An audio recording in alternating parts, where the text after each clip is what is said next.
ఏముక్త్వా హృషీకేశం గుడాకేశః పరం తప నయోత్స్యైతి గోవిందం ఉక్త్వా తూష్ణీం బభూవః. అంటే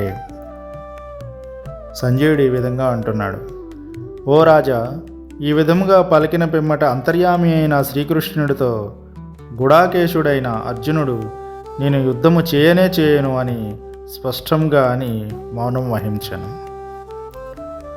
తమువాచ హృషీకేశః ప్రహసన్నివ భారత సేనయోరుభయోర్మధ్యే విషీదంతమిదం వచః. ఓ ధృతరాష్ట్ర, ఉభయ సేనల మధ్య శోక సంతప్తుడైన అర్జునుని చూచి శ్రీకృష్ణుడు మందహాసంతో ఇట్లు పలికెను. ఈ విధంగా శ్రీకృష్ణుడు అంటున్నాడు: అశోచ్యానన్వశోచస్త్వం ప్రజ్ఞావాదాంశ భాషసే గతాసూన గతాసూంశ్చ నానుశోచంతి పండితాః. ఓ అర్జున, శోకింపదగని వారి కొరకై శోకించుచున్నావు, పైగా పండితుని వలె మాట్లాడుచున్నావు. పండితులైన వారు ప్రాణములు పోయిన వారిని గురించి కానీ ప్రాణములు పోని వారిని గురించి కానీ శోకింపరు. నత్వేవాహం జాతునాసం నత్వం నేమే జనాధిప నచైవ న భవిష్యామః సర్వే వయమతః పరం.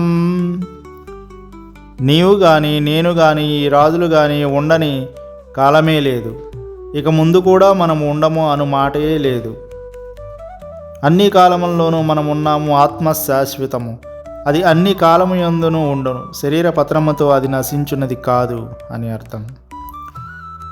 దేహినోస్మిన్ యథా దేహే కౌమారం యౌవనం జరా తథా దేహాంతర ప్రాప్తి ధీరస్తత్ర న ముహ్యతి. జీవాత్మకు ఈ దేహమునందు కౌమారము యౌవనము వార్ధక్యము ఉన్నట్లే మరి ఒక దేహ ప్రాప్తియు కలుగును. ధీరుడైన వాడు ఈ విషయమున మోహితుడు కాడు. మాత్రా స్పర్శాస్తు కౌంతేయ శీతోష్ణ సుఖ దుఃఖదాః ఆగమాపాయినో నిత్యాః తాం స్థితిక్షస్వ భారత.